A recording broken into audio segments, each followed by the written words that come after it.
सुनिए कि भोला पहिले नियन नहीं मानेला।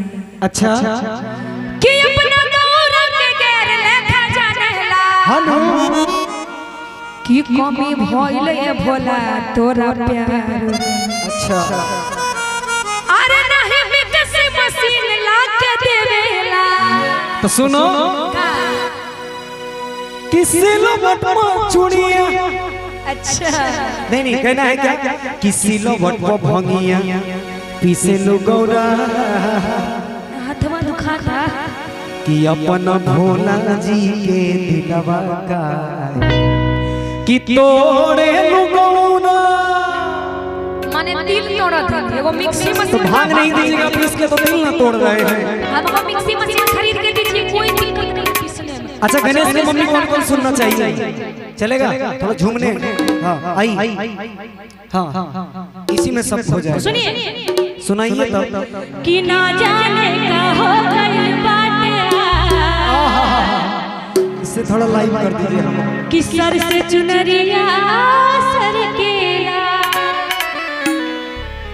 कि अखियां मिलावे में लागे लला। अच्छा कि धक से कर जवा धर केला कि मन के मिलन में चाहते जगा के। अच्छा झूठो भंगिया के बादार जाके कि दिलवा में घर तो बनाए के। अच्छा उड़ जाइबो ये मैना। देखिए फिर महीना नहीं गौरा कहिए। गौरा जी है ना हो तो फिर महीना तैना कहां से? लेकिन एक बात सच में गौरा कहिए। गौरा ये भोले और ये गौरा। मैं गौरा की बहार। आप गौरा की सहेली। चलिए आइए कहना होगा ये बन है चाची छठ की सुन के गई हो। देखते हैं कौन जीतता है। अरे प्लीज भी सरकार।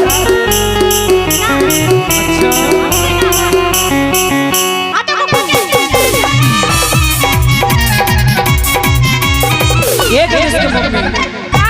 अरे प्लीज भी सरकार। अच्छा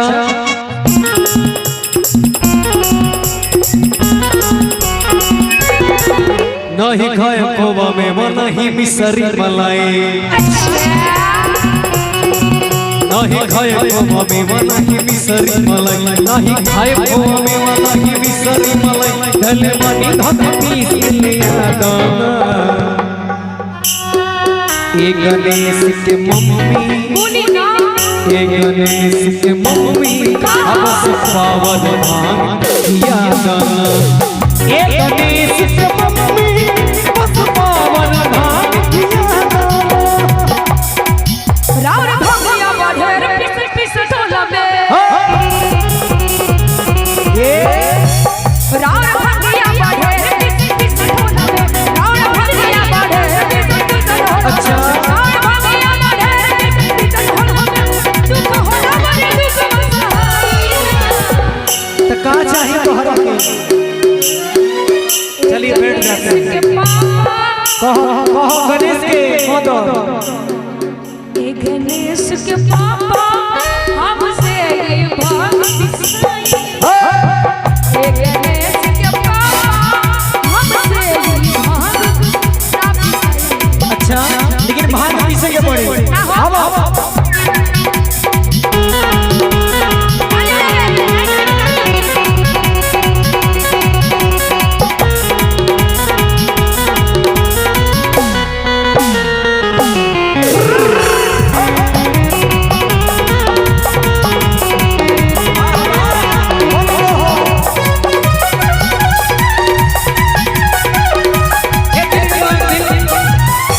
सुनो कि नहीं खाया दुखो मलाई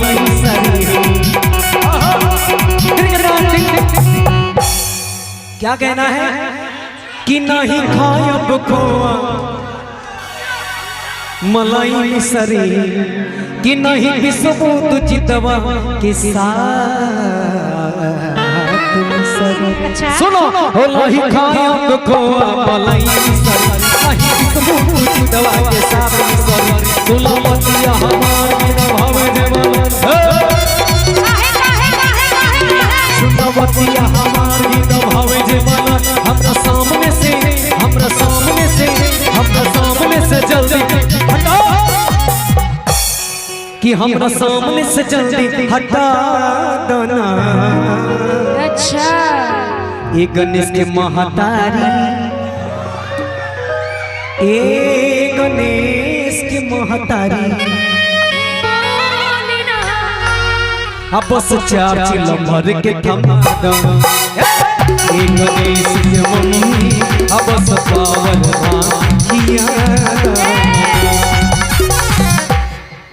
अगर रउआ चाहता नहीं कि हम रउआ के भांग पीस के पियाई तो पहले भांग पीसे वाला मशीन खरीद दी तबे भांग पिसाई ना पिसाई। बोलिए भांग पीसने वाला मशीन खरीद के दीजिएगा। हाँ हाँ हाँ अच्छा भैया मशीन कौन कौन खरीद के दीजिएगा आप लोग? कोई है इसमें जो मशीन खरीद के दीजिएगा? सुनिए नहीं खरीद के दीजिएगा कि हम ना रहबो तो हर घर में भोला हम ना रहबो तो हर घर में हम ना रहबो तो हर घर में भोला हम ना रहबो तो हर घर में अच्छा अरे जीवा जर गेल हमार अरे हम ना रहबो तो हर घर में भोला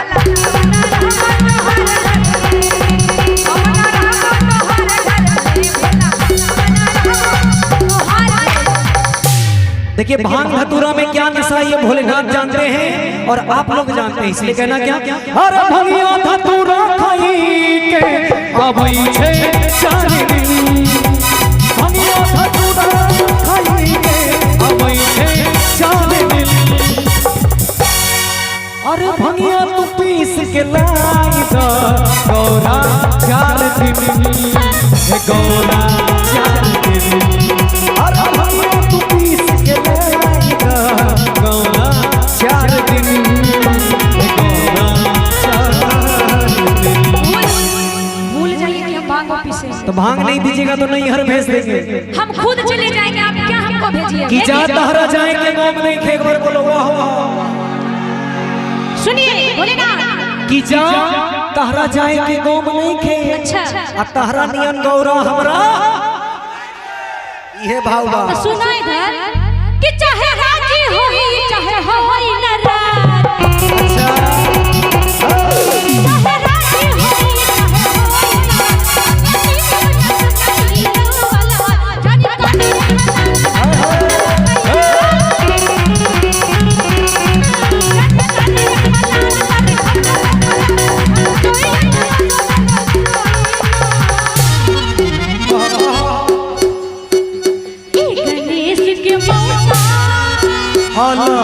हम गणेश के मौसा है। पहले ही डिसाइड हो गया कि गणेश की मम्मी वो है, मैं मौसी हूँ। तो मेरा कहना है एक गणेश के चाची सुनिए कि चाहे हाजी होई चाहे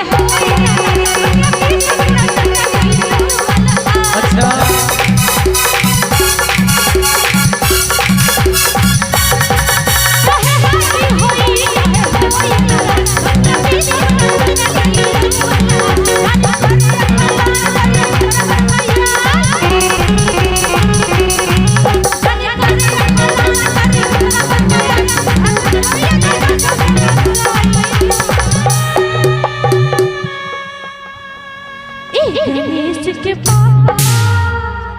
कहाँ ध्यान बा गणेश के डायरी हमसे भांग पिसाई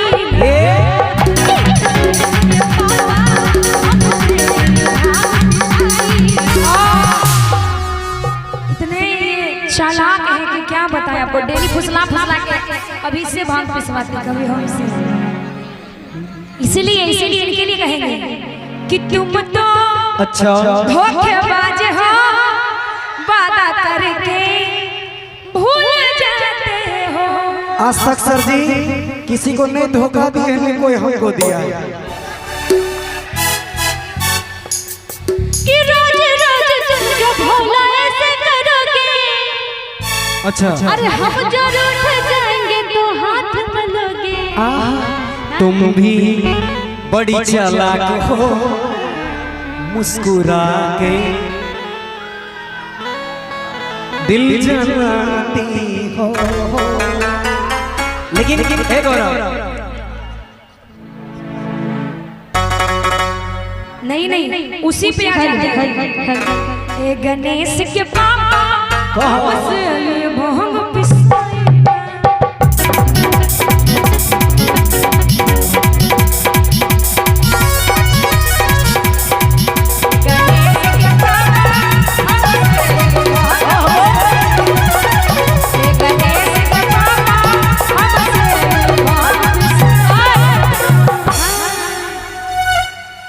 हो चभंगिया नदी भूत गांजा मला कम मेहनत के कोई जल्दी कला। हो चभंगिया नदी भूत गांजा मला कम मेहनत के कोई जल्दी कला। हो जब हम चिलो लेके आओ मारे कुछ कहा मछली लेके आवा मारे दम बस 4 किलो बस 4 किलो भर के थमादा। सुनिए सुनाइए भर के थमादा ना। हाँ जी कि जाता नहीं हर भोला बाए बाए बाए जा आ जाने करे हा भागिया खातिर होए हाय हाय। तू जहाँ जाएगो हम वहाँ आ जाएंगे। जहाँ जाएगो वहाँ चलेंगे। उसको लेके जाने के लिए कौन बैठे हुआ है? नैहर नहीं जाए नहीं जाएगी नैहर नेहा जी। लेकिन इनका देख रहे हैं एकदम लकड़ी हो गए। क्या करेंगे? भांग खाएंगे गाना पिएंगे लकड़ी भांग खा के एकदम लकड़ी हो गए हैं। कोई बोलेगा हम लोग के साथ चलेगा तो क्या ही बोलेंगे। इसलिए कहना है कि भोला पातर हो जाइबा। कैसे कि भोला पातर हो जाइबा।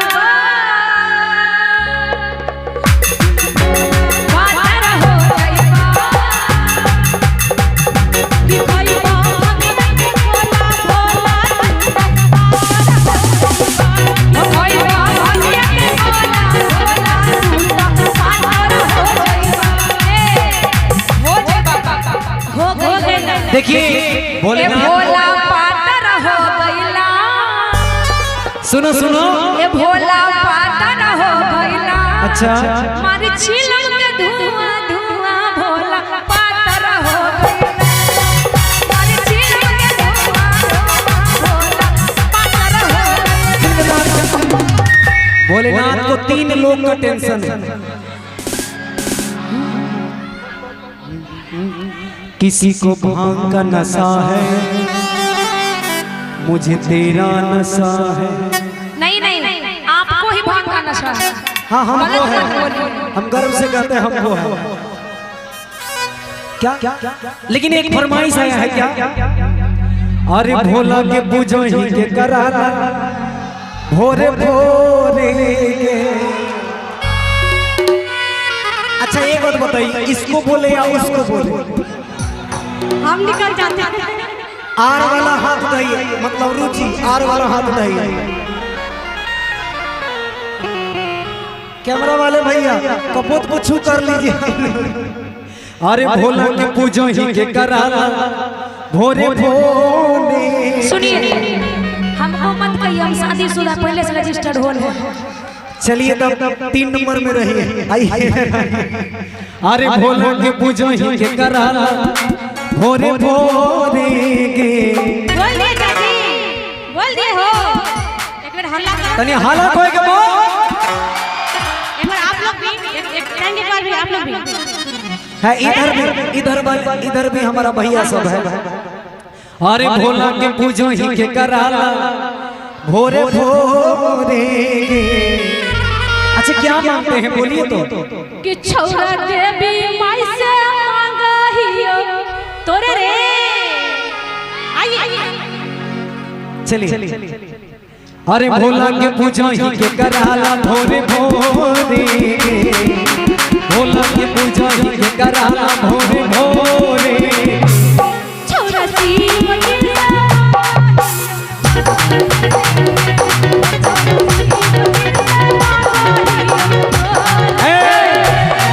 अरे तो तोरा जोरे जोड़े भैया दुल्हा। रुकिए ना, आप बोलिए, आप लिए इधर जो शादीशुदा सब बैठे हुए उनके लिए नहीं बोलेंगे और ये सब कहते हैं। अरे जिसका जिसका जिसका जिसका देख रहे कि सेट है। रुकिए ना, तो चाची सब भी कहेंगे ना, खाली कुंवारी लड़की थोड़ी कहती है, जिनका शादी हो गया वो भी कहती है राजा हो हर जन्म में मांगै छिया रे हो, राजा हो हर जन्म में मांगै छिया रे हो। अरे भोला के पूजन के करा भोरे भोरे, अरे भोला के पूजन के करा भोरे भोरे।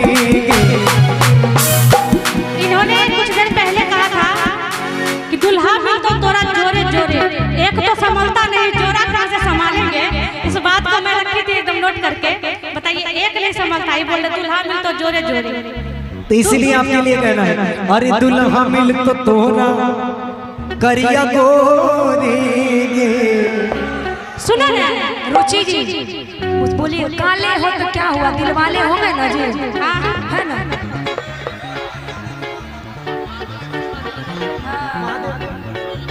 अच्छा अच्छा कृष्ण भगवान, चलिए चलिए आई आई।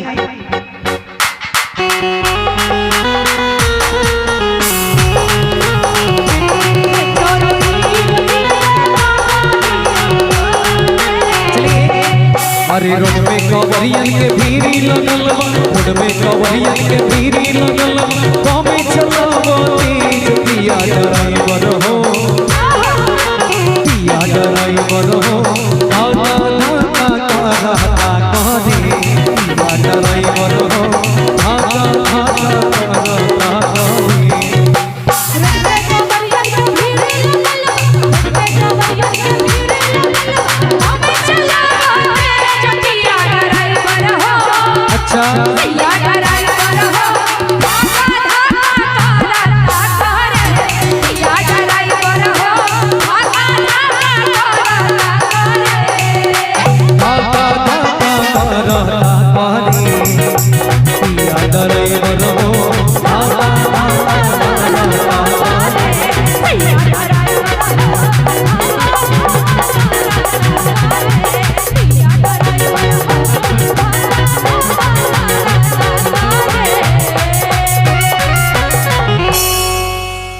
चलिए बोले बाबा भोलेनाथ की कि